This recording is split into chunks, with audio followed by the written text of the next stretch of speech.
today, I recognise this land as Aboriginal land and welcome Aboriginal people who may be joining us today. The community of policy professionals is for New South Wales public sector employees working in any policy-related role. We provide opportunities for policy professionals to share knowledge and policy best practice and hear from people within or outside of the New South Wales Government who can share case studies, policy initiatives, lessons learnt and useful policy resources. Today's webinar is on using experts and academics to help solve policy challenges with Libby, Hackett and Dr. Vafa Ghazavi from the James Martin Institute for Public Policy.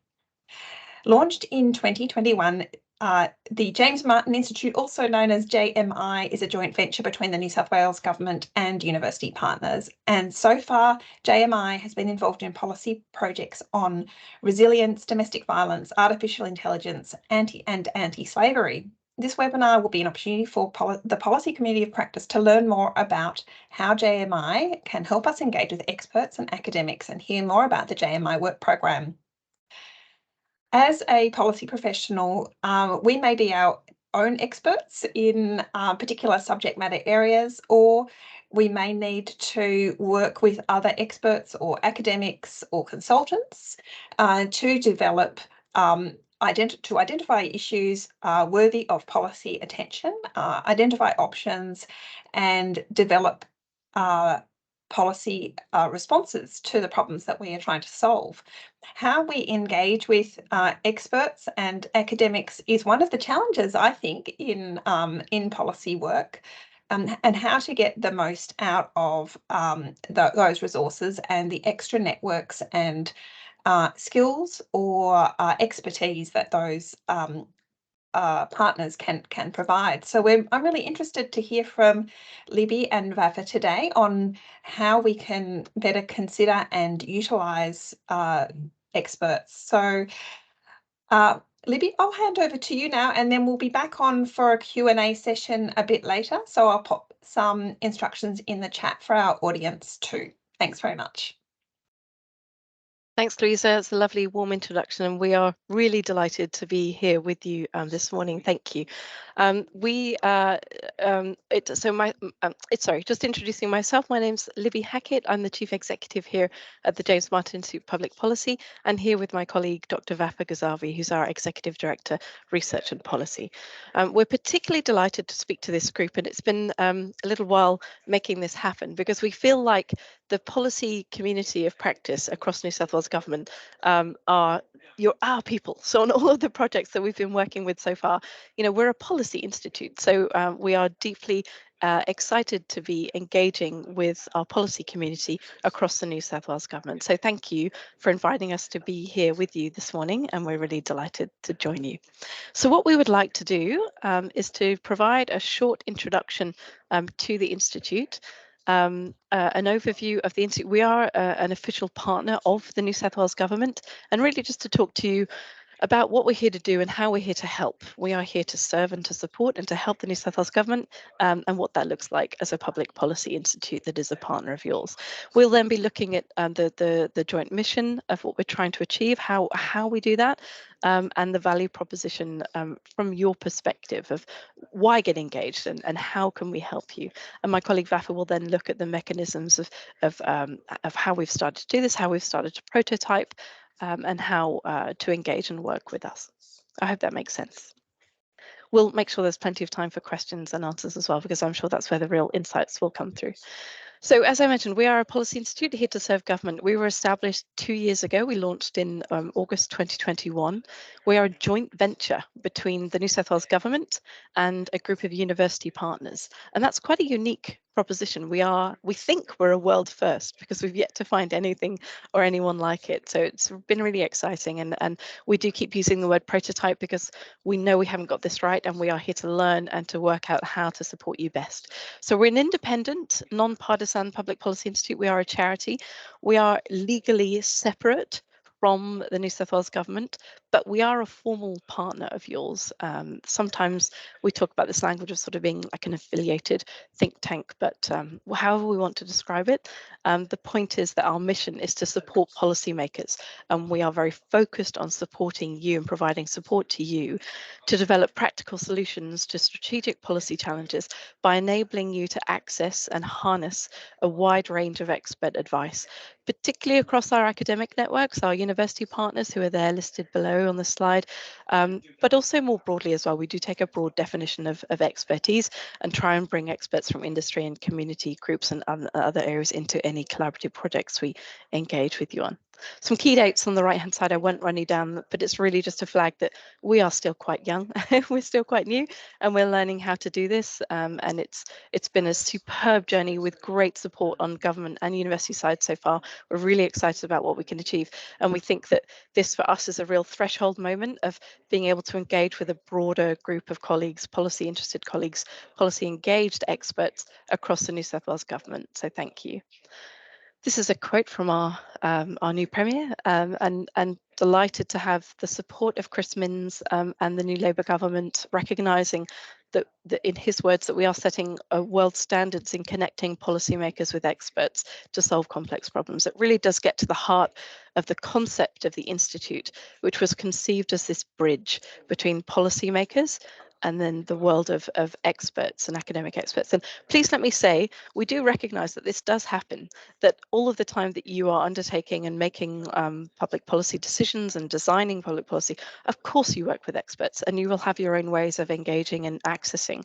What we want to do is provide infrastructure and toolkits and mechanisms to support you in doing that, because sometimes that's hard to do, or identifying the right experts or how to engage them in a particular policy pathway, whatever that looks like. So I want to recognise that we fully understand that this does happen already.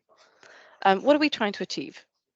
So this is our chair, Professor Peter Shergold, articulating that this is about bringing a wide range of expert voices into the policy-making process to transform outcomes and improve lives.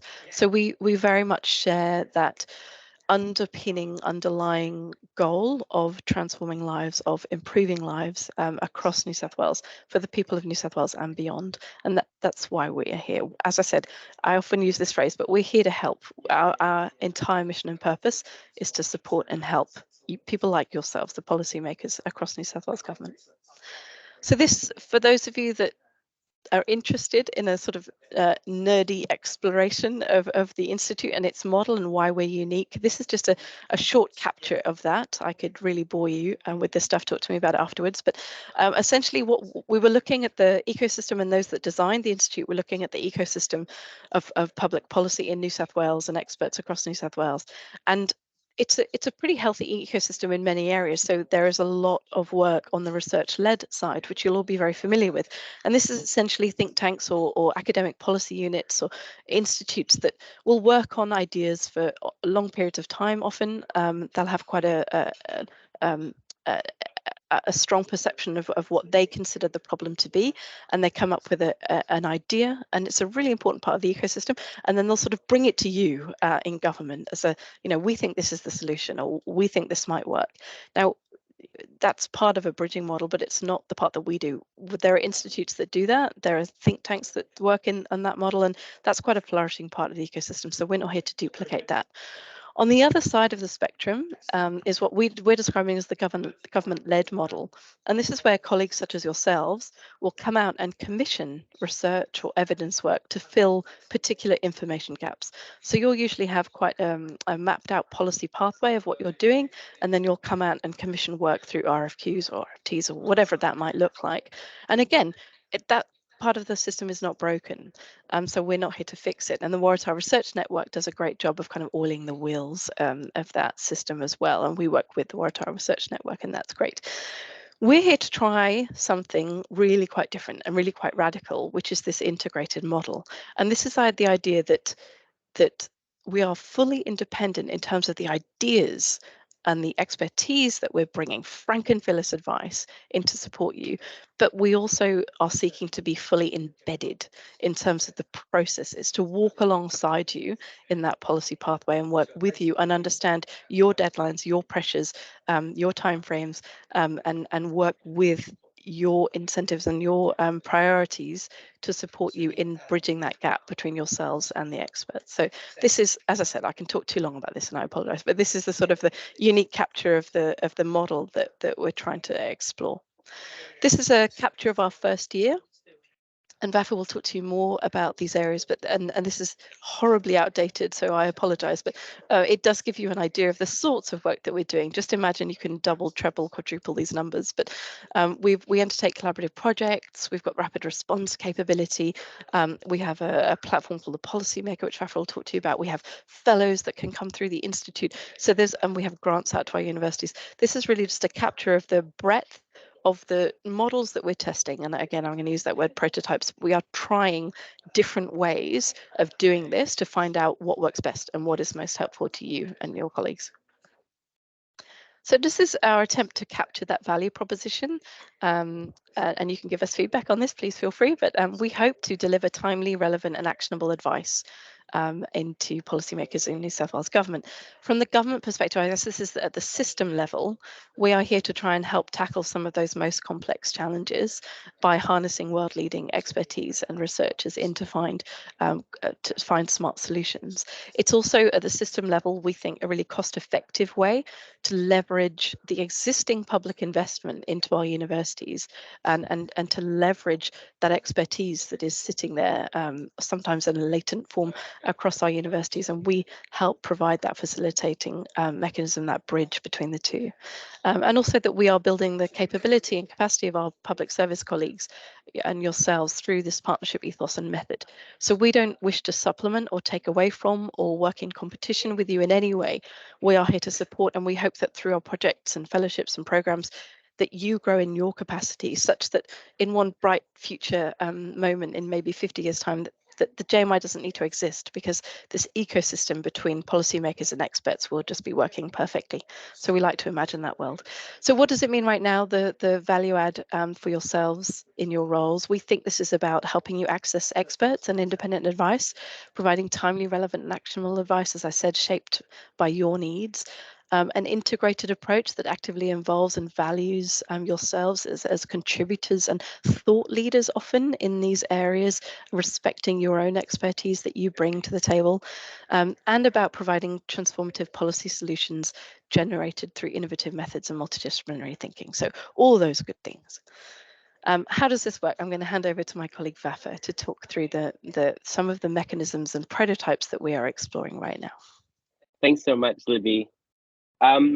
So I just wanted to start by reiterating that point, the last point Libby made about valuing the public servants involved in our projects, especially with this group. That is a really important point, and we see the public servants involved in our work, and which I hope will become clear in a moment, as themselves experts and contributors of ideas and expertise, both on government and how it's working and priorities and so forth, as well as on subject matter and sort of policy design and development questions. So okay, let's dive into the areas in which we are developing different strategies, all with that common goal of trying to realize that vision Libby's outlined. Okay, so probably the most radical and innovative part of our approach is what we're calling collaborative projects.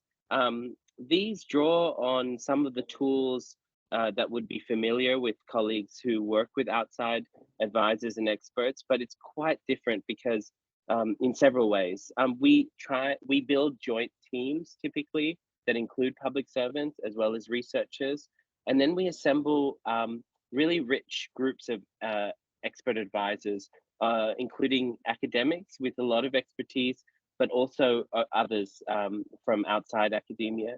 And that expert advisory mechanism typically includes senior public servants as well. So, and that setup allows us over several months, usually 3 to 6 months or so, to really dive deeply into a problem, to come up with some practical ideas and solutions. And we hope that these projects also form connections and relationships that will be enduring beyond the life of the project. The real goal here is to harness that knowledge that's developed outside of government and to bring that into government in a way that's integrated with the expertise of our public service colleagues. So, and to come up with really very practical solutions on really complex and strategic problems. So that's really what those projects are all about. We realize that not every question that could be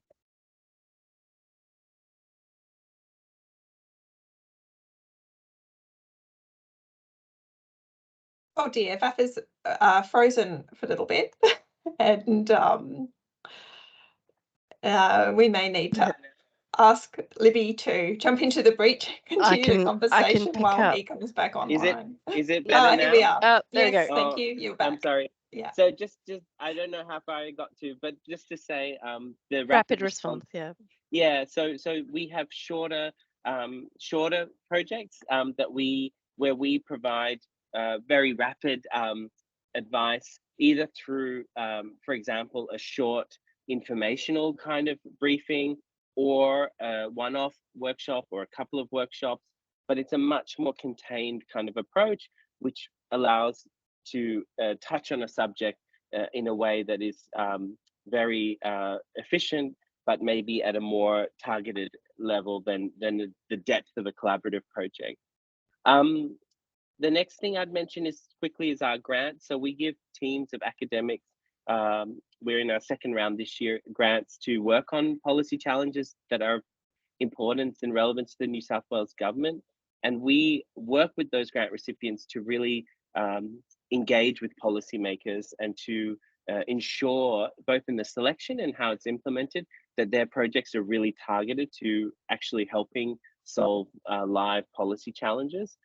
So look out for, if you hear from us about a grant team, just know that we're really committed to their work being highly useful to government. And that's really what makes that grant program quite unique. The next thing will be of great interest to colleagues, I suspect, which is our fellowship program. It has 3 streams, which includes academic colleagues and in the future open stream. But the most obviously relevant stream is the public service stream. We've piloted this. We've had 1 public service fellow so far. And this is an opportunity, and that's Angela Kamine from New South Wales Treasury. This is an opportunity for public servants to spend time with the Institute as an independent researcher, as a fellow of the Institute. And the fellow is expected to produce a short think tank paper based on their own research supported by the Institute. But it gives them that time and space and autonomy outside of their normal day job to do a deep dive piece of policy work, policy research work. We think this is a huge opportunity for colleagues, and we're currently emerging from our pilot phase, and in the future we will systematize how the fellows are selected. We'll work with the government to do that. The government as a whole is committed to this program, so that is very exciting to see. But we're still working out the exact mechanisms for how to recruit and select fellows in each year. In the meantime, if you do have a project on a problem or an opportunity you want to do research on, and you think you can get your senior executive to support you to take that time out and spend time with the Institute to work on it, then please get in touch with me. My details are at the end of this slide at the end of the session. So yeah, that's a really, I think, exciting opportunity. The last thing is the Policymaker, which I really encourage colleagues to subscribe to our newsletter and to the Policymaker specifically, to read the articles there. It's a platform for solutions-oriented opinion articles, really targeted towards constructive steps policymakers can take on major challenges facing Australia and New South Wales. So these are all the different ways in which we're building out the mechanisms to realize that vision that Libby laid out. And of course, as she mentioned, we're learning as we go with all of these. On the next slide, can you see the next slide? Yeah. So this is, I'm not going to go through all these things, but just to say, we thought it'd be useful to give, put this up to give you a sense of how we work, which is that we work on a wide range of issues, from economic issues through to social policy, through to climate change, through to environmental issues, the full range of issues. And that is by design. We're designed to be able to respond to the strategic policy challenges that government is facing. And we have different ways of working with government to figure out what those high value adding projects would be. And then similarly with our grants, for example, we selecting those based on themes that are of great importance to government. And then we have mechanisms to draw in the relevant expertise in that area. So it's quite a deliberate approach to not be narrow in what our focus areas are. And this slide gives you a sense of that. Okay, so how does it work with a little bit more of a live example? We have something called the Policy Advisory Committee, which is senior policymakers helping the Institute deliberate at a strategic level. This example comes from some of that discussion where in a project on helping a department identify opportunities for using AI for public good was raised. We did a workshop with many different stakeholders and academic experts as well as others. And that led to a short internal report on options for using AI for public good. Normally we do publish our reports.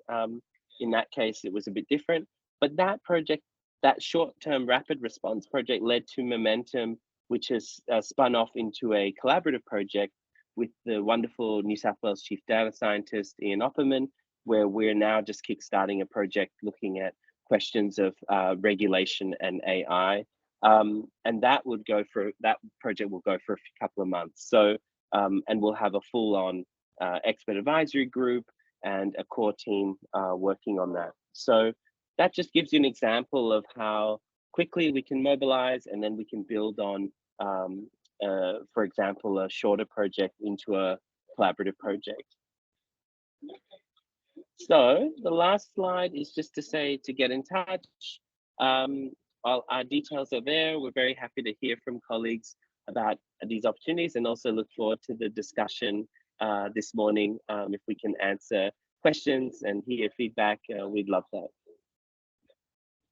Can I just add one thing that I forgot to mention, which the AI project helps flesh out, which is the importance we put in multidisciplinary perspective. So we see one of our great value adds as bringing voices and expertise on a problem to bear that would not necessarily have been thought of traditionally, or that is obvious.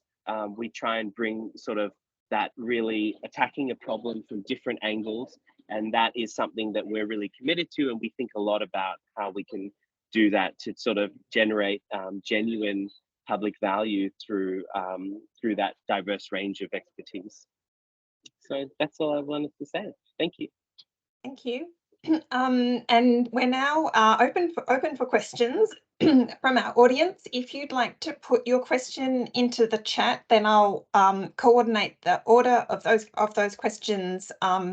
When I call you forward, please turn your camera on and ask your question if you can do that.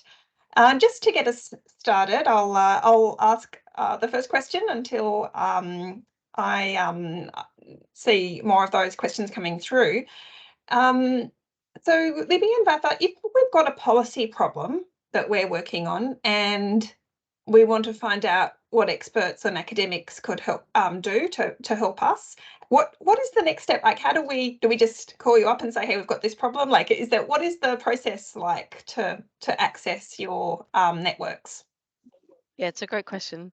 So let me talk through. So it kind of depends on the scale of the problem a little bit. So we have a rapid response capability, which we're developing and we're growing. So if 100 people asked us on the same day right now, we would be stuck. But we're growing our capacity to do this, and we think that what's useful, and again, really keen to get feedback, is that through rapid response, we would be able to put you in touch with an expert or set up a quick workshop with experts, or provide a quick briefing, like a really short 3 to 5 page briefing where our team, research and policy, to go out and speak to 8 to 10 experts across our network, do a short capture of a problem and share that with you. Now, how does it work? I guess at this point I have to talk about our funding, which is always an interesting question. So we received an endowment from the New South Wales Government to get us started, and we received funding from our university partners as well. But our funding agreement between our partners does require that on a project by project basis, we also receive funding from the government for any projects that we work on. So for rapid response, we're just working out what that looks like. My view is that, if we were putting you in touch with one expert, we're probably not going to start charging you for that, but as a charity and as a public institute. But if we're setting up an expert workshop, or if we're writing a briefing paper, that would come with a nominal charge, and it's not a consulting fee. It's a contribution towards our operating costs, and it's a pretty nominal cost. And then, or you might say, actually, this is a really complex problem. We know we're going to be working on this for the next 6 months or so. We'd love to talk to JMI about whether they're the right partner to explore and bring experts in over a longer period of time. Yeah, absolutely. Pick up the phone, come and talk to us. We would explore, I guess, supporting the definition of that problem. We can support really early on in sort of defining the problem in the first place, and then we can be a helpful partner in exploring that over a longer 3 to 6 month period, and bring in, as Vafa mentioned, that expert advisory group and undertake a genuinely joint collaborative project. To note, and Vafa did mention this, but those that didn't catch it, on our collaborative projects, colleagues from government do come and join the project team. So somebody from your team would have to be available to sort of come on part-time, seconded, and actually join the project team. So it's quite a different model to others you might be more used to, but that's what it looks like. And again, there is a contribution to operating costs over that period, but it's not, we're not talking about consulting level fees. So just to flag that. Louisa, I do want to mention the Policy Advisory Committee as well. So within that framework, we have a developed way of identifying and prioritizing those projects that we think where we can add value, and where our Policy Advisory Committee within government also think it's a priority for them as well. So our Policy Advisory Committee is a group of people across New South Wales Government that meet regularly with us to guide our pipeline of projects, our priorities, our work, all of that kind of thing. So it's a sort of there's processes and mechanisms here, but essentially pick up the phone and talk to us about it would be a great start. Yeah, can I jump in there, Louisa? It's a great question. That's kind of a key part of my role and our team's role. So as Libby says, just get in touch. And one of our criteria about whether we would go ahead with the project is whether we think that question that you're trying to address would benefit from our model. So that's the sort of thing we would explore in that conversation. And we say, actually, there is a great range of experts and these people who, from a different angle, would be interested in your problem. Give us a week to sort of, assess that. And then we would work with you on a proposal that would try and capture that. So that is a very normal way for us to work, and that often starts with like a sort of a frank conversation around the challenge and around the kind of expertise that might exist on that challenge. And that's exactly the sort of thing that we've developed and we are developing our own expertise on, is trying to find that where that match would really generate public value.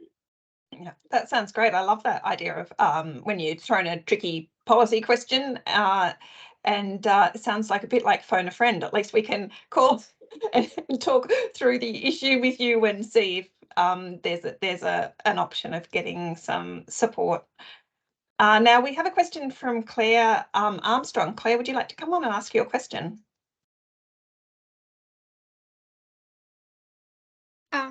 Thanks so much, Louisa. Good morning. I'm calling in from beautiful Birrabirragal today.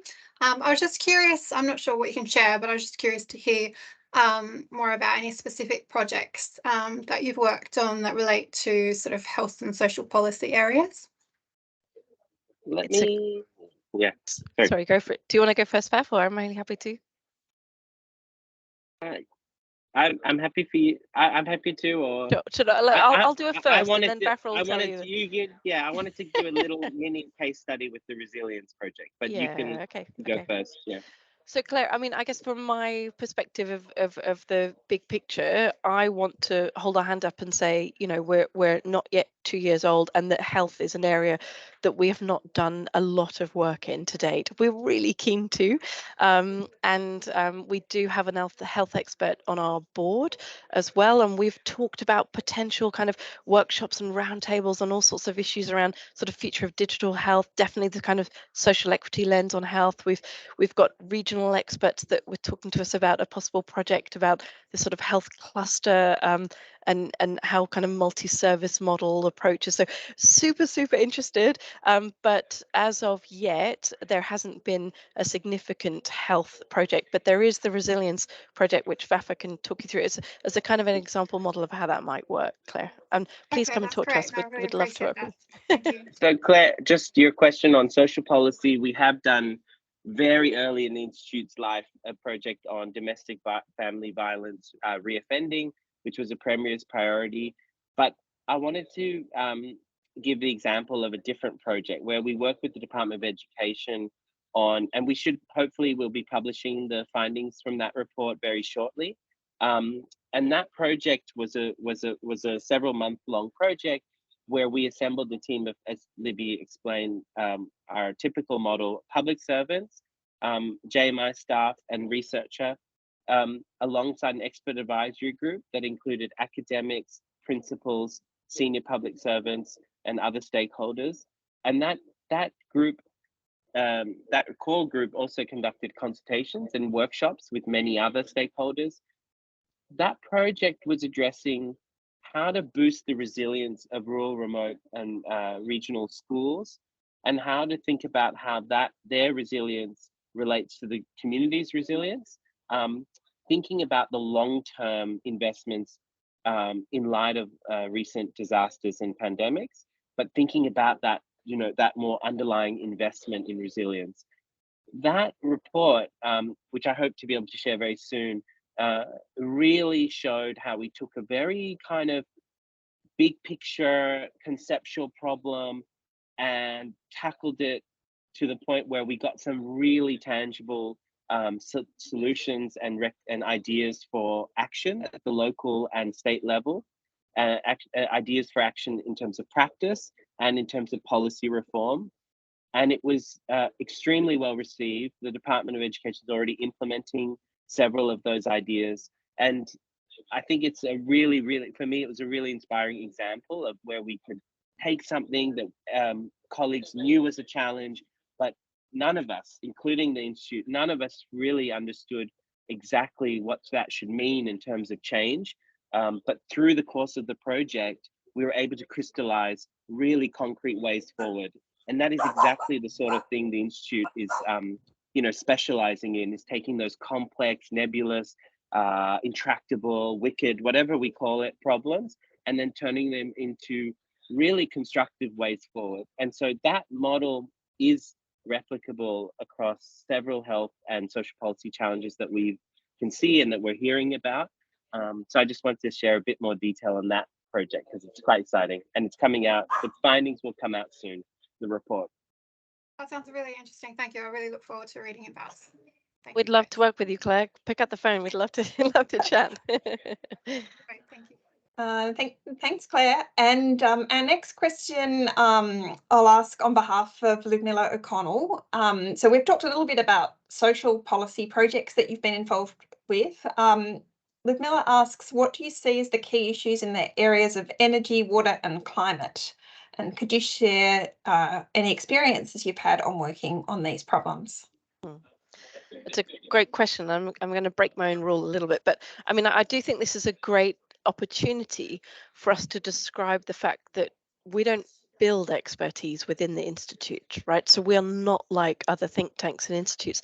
Our expertise in these areas sits across our university, and that's exactly the point. So we're a conduit to experts, but we're not experts. Vafa and I have our own public policy areas of expertise, but we take those hats off because that's not what we do. So that said, you know, we have had conversations in these areas, and we take our lead from engagement with ministers' offices, and then key colleagues across the New South Wales Government departments. So yes, we understand the critical issues in this area, and we have had quite in-depth conversations about this energy transitions in particular, and the how to engage and support community transition and community engagement with that transition. So it's not the sort of technical science side of energy transition, but it's been for us exploring whether we might support some work around community voice and community engagement around that transition in energy. But I am not an expert. I'm not claiming to be. So I'm going to stop there and hand over to Vafa. So yeah, just to say, no, that's perfectly put, Libby. Just to add some flavor on this. So part of the strategic dialogue with government at very senior levels led to this kind of feedback that Libby's articulated. And for example, that's flowed through to one of the grant themes that we've identified for this year. And we've got some really exciting grant applicants. The process hasn't finished in that area. And then those grant applicants would be supported to engage with policymakers on those solutions around community involvement in transition, just transition kind of issues.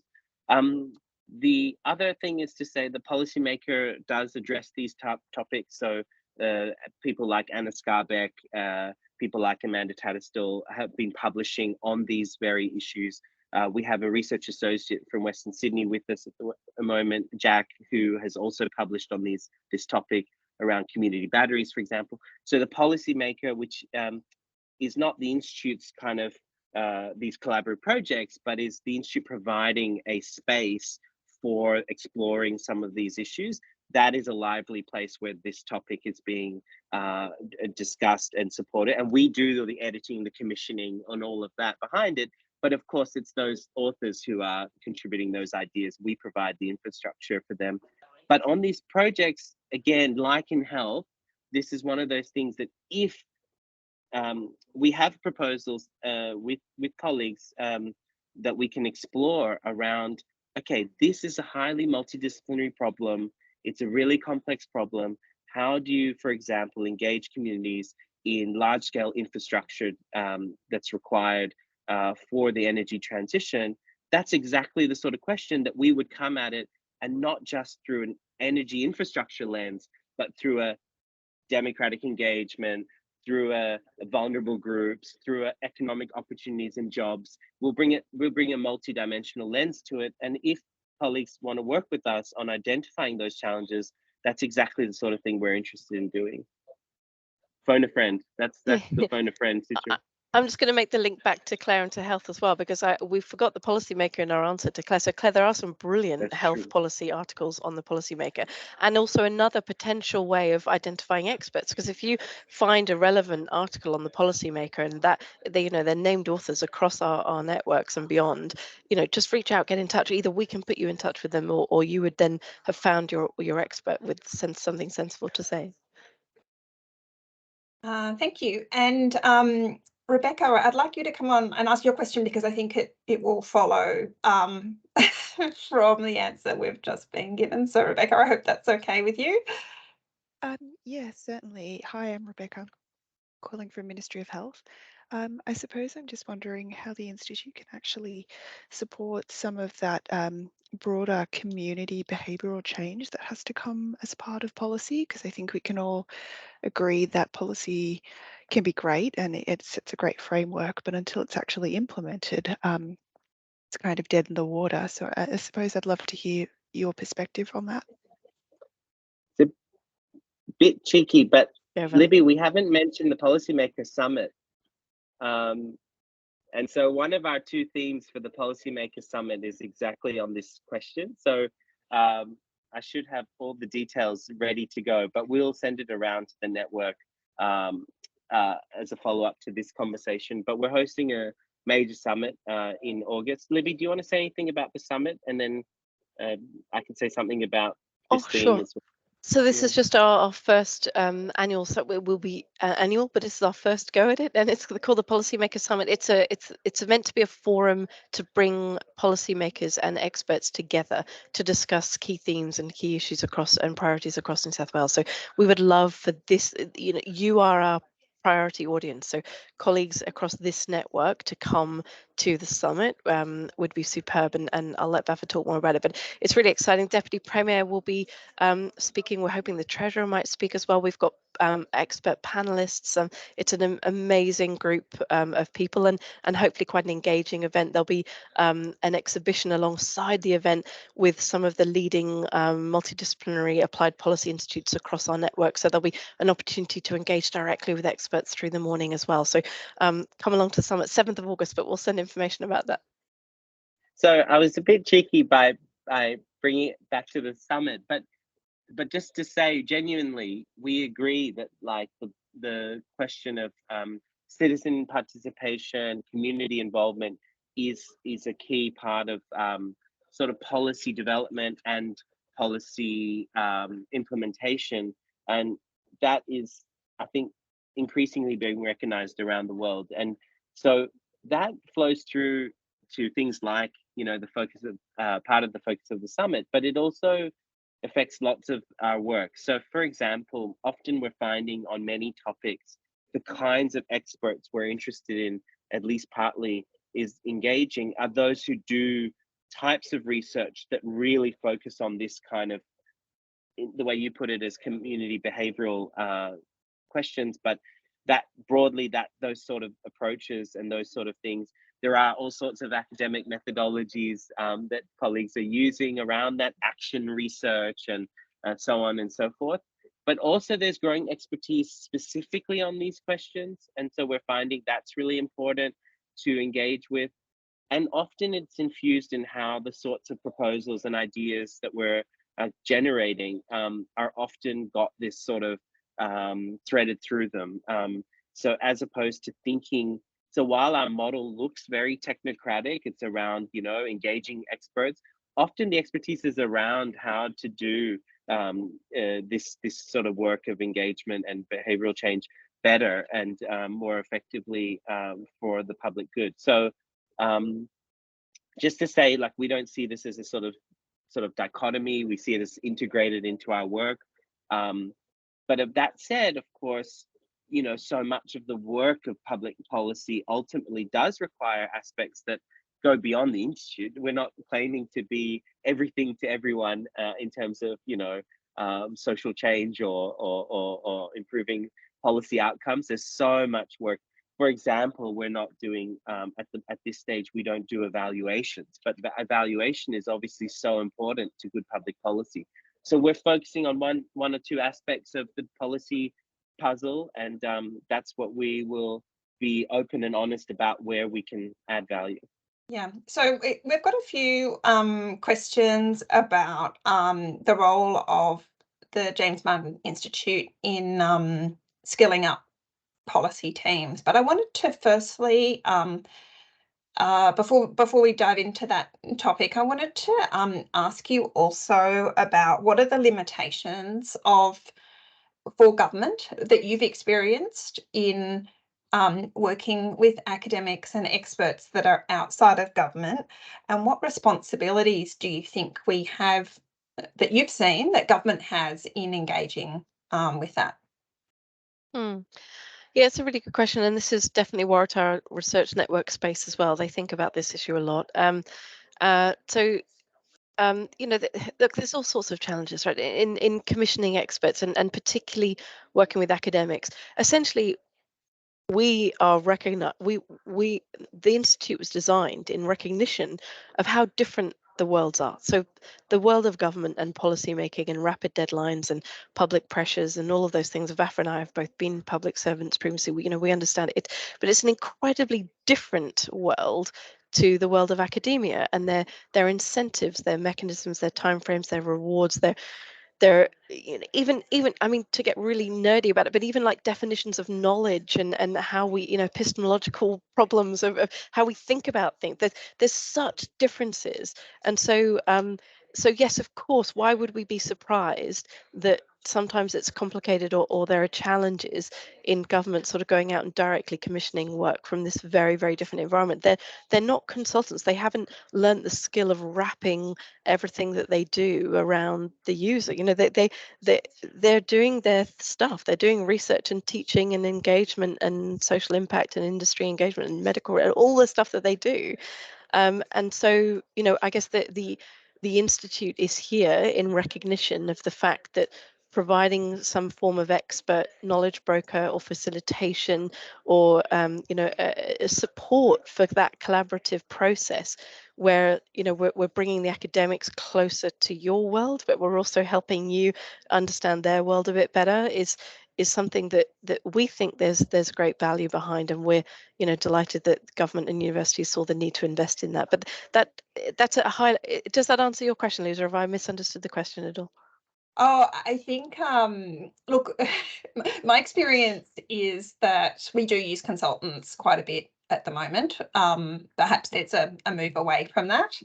I think, as you say, consultants, are kind of set up to provide the responses that we ask them to do.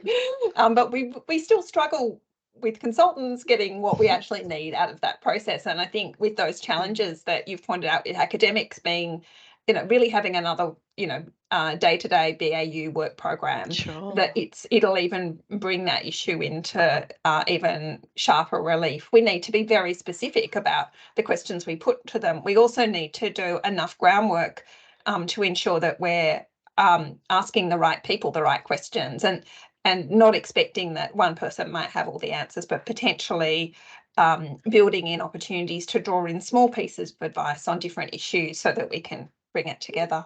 Yeah, Louise, that's helpful. And just to pull up your point about the specific question, see, that really interests us because we actually love really non-specific questions, because we think part of the challenge here is that the it's difficult. So the contestability of ideas, right? How open is it? How open is the space in government for other thinkers and other ideas to come in? And if you keep those questions really specific, you're locking down the opportunities for experts to come in and be at that earlier stage of problem definition and the kind of idea. And that's the bit that we get really passionate about, providing a kind of neutral and trusted space for you and your colleagues to be able to not through a formal commissioning or an RFQ or whatever, but to have access to new, different perspectives and different thinkings on the problem at this earlier stage, such that when you're then commissioning the work, well, it's easier to do because you've had all sorts of lenses on this in the first place. So the specificity thing isn't always the solution, and I get it, and I get that that it sometimes works for just filling a particular information gap, but we love non-specific questions at JMI, and we love broad sort of problems that are bubbling around the brains and keeping you awake at night, because that's where we think we can help you to think through how to define that problem in the first place. So just a note on that. Yeah, no, that's interesting. So that's your engagement, I guess, in problem framing and problem exploration, which is an important part of the policy process. Nanda Kumar, I'll come get you to come on and ask your question now. Sorry, I'm pushing through because I know we've got a few questions to get through. Thank you, Louisa. Good morning, all. Actually, Louisa has asked 80% of what I wanted to ask. So, and I think even Libby has provided good response to what I was expecting. But that 20% gap that I'm talking about is this. Well, I understand that you would identify the problem, and in this identification and the strategic direction, which the JMI Institute can provide, what would be your role in identifying the stakeholders? The reason I'm asking is this: in your strategic thing, if we miss one very important stakeholder in that industry, I'm not going to go into details, and you would know what was the fiasco that happened in the last 3-4 years. Public money was wasted. As a taxpayer, I'm very concerned about it. So that I'm saying, what would be the role of JMI? Like, I can't say a few things to break this, because if there is going to be an ideological divide, and that So in the identification of the Yeah. stakeholders, you miss out one important stakeholder. Yeah, but Nanakuma, I think this is where us being arm's length is really Mhm. helpful too. And I might let Vafa expand on this, but is that in this being a JMI collaborative project and then a JMI publication with policy opportunities identified for government, we don't have the same relationship with those stakeholders that you do. So we can provide some freedom, some space for you to come out and explore some of these complex challenges in a way that actually sort of is slightly aside from your, if you were leading this and if you had to engage every one of your key stakeholders, of course you have that responsibility. We as an independent think tank and an independent charity, yes, we're a partner of government, but we're not government. We can choose and bring and coordinate, orchestrate the experts that we choose to on a particular project. And sometimes that arm's length separation can be helpful to you. But I'm going to let Vafa say a little bit more about that, and I might have slightly misunderstood.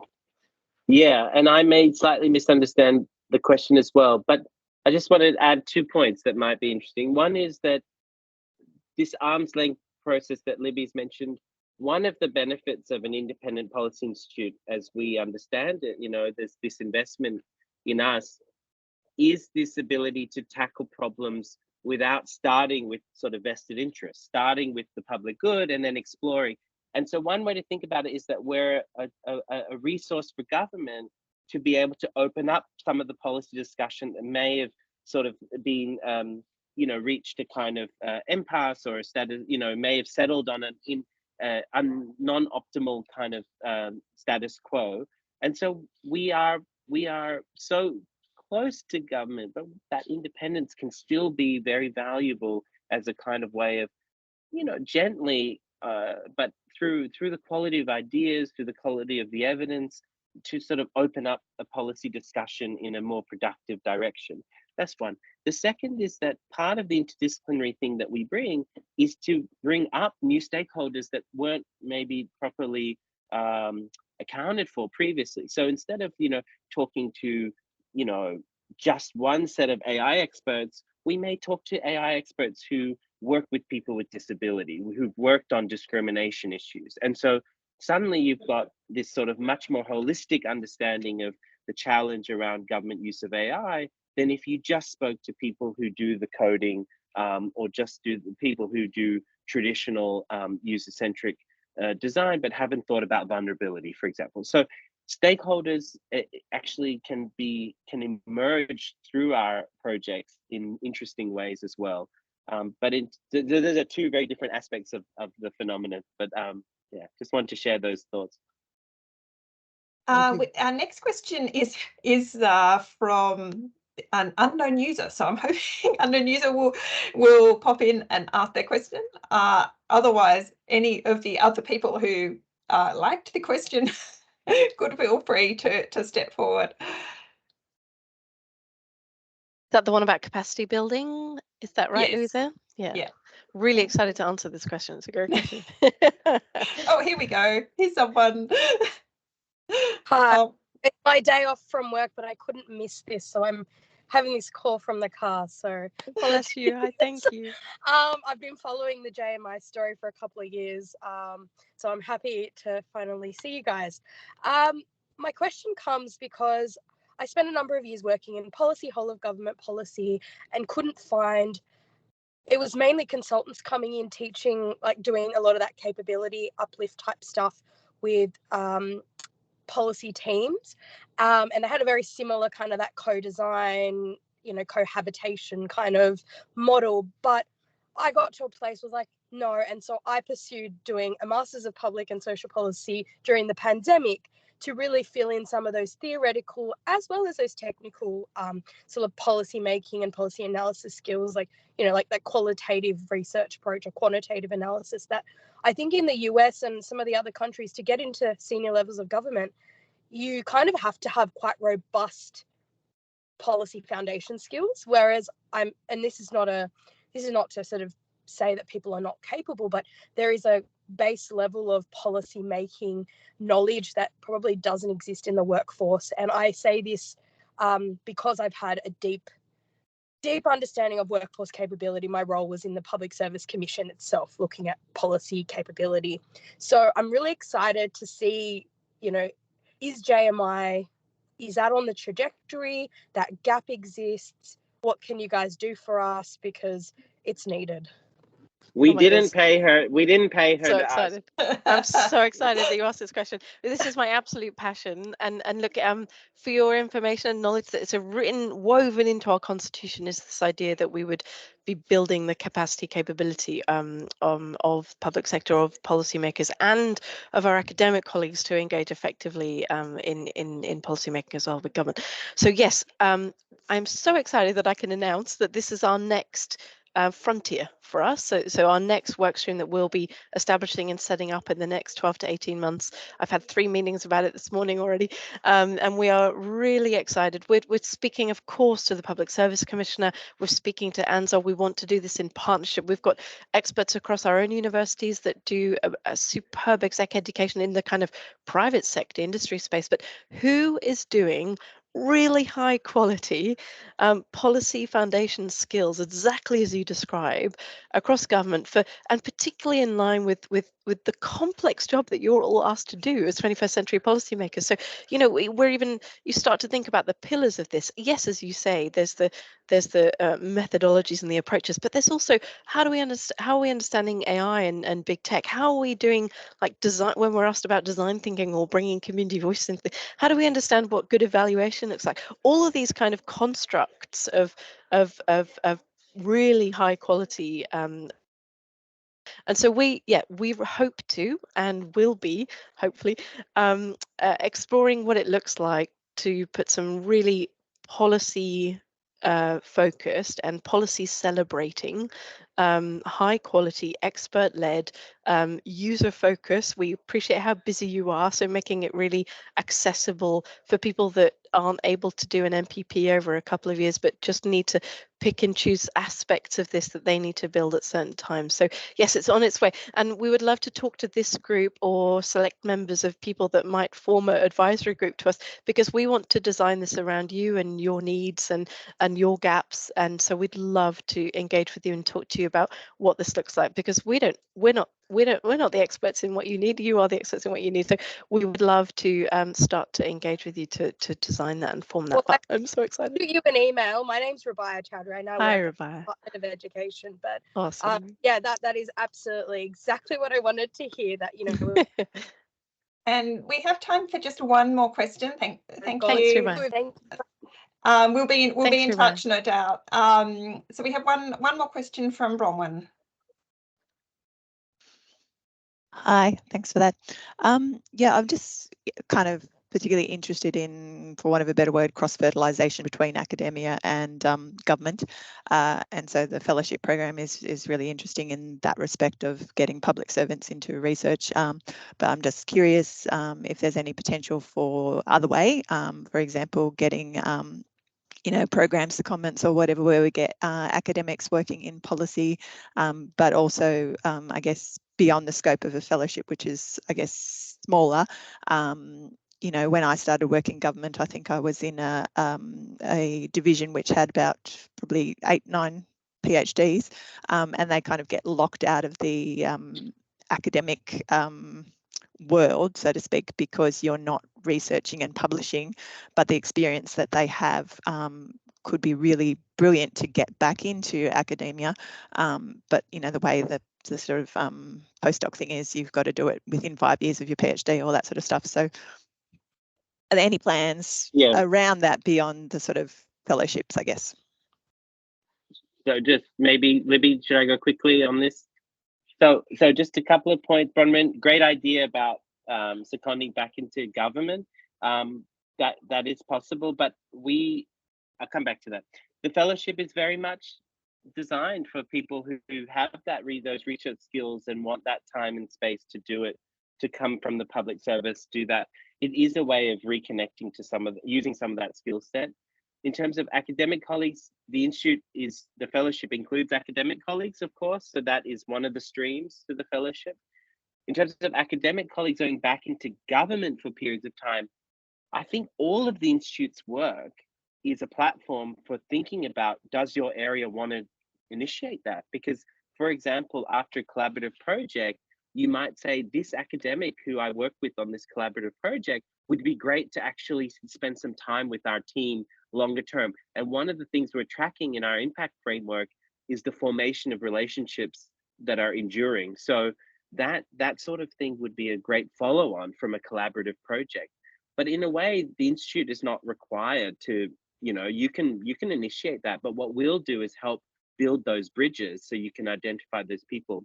Whether the Institute gets involved in creating an actual program for academics to second into government, that's a great idea, but we might look into that. But I would say in the meantime, there's no stopping that from happening. And all of our work would actually create opportunities to identify people that might be good for that. Thanks, Vafa. Yeah, Bronwyn, it's right in our wheelhouse. I just want to one tiny comment on that. So yes, I think and our collaborative projects, because they bring academics together with your team, actually they're kind of mini examples of doing that and experiencing that. But the other thing I wanted to say is that for the I think I've lost my train of thought. Yeah. No, exactly right. We're working. Yeah. The incentive is back on the academic side, right? And that's what you were hinting at, is that we are working back with our universities and looking at, working with their HDR students, working with their incentive mechanisms, that, how they're rewarding impact and policy impact across their own HR processes, and better recognizing the value and input of public policy work in an academic framework. So thank you, Bronwyn. That's a really good point. We are doing that backward work in as well. Thank you. Now, unfortunately, we've run out of time, but it's been a very interesting and engaging discussion. And on behalf of the community of policy professionals, I'd like to thank you, Libby and Vafa, for taking the time to speak with us today, and to you, our audience, for your interest and enthusiasm in policy. We'll be back in the next month, now that we're well and truly in the next term of government, to help you with your policy journey. Until then, take care. Thank you. Thank you, Louisa. Thank you, everybody. So lovely to see you. Thank you, Louisa. Thank you, everyone. Thank you. Thanks.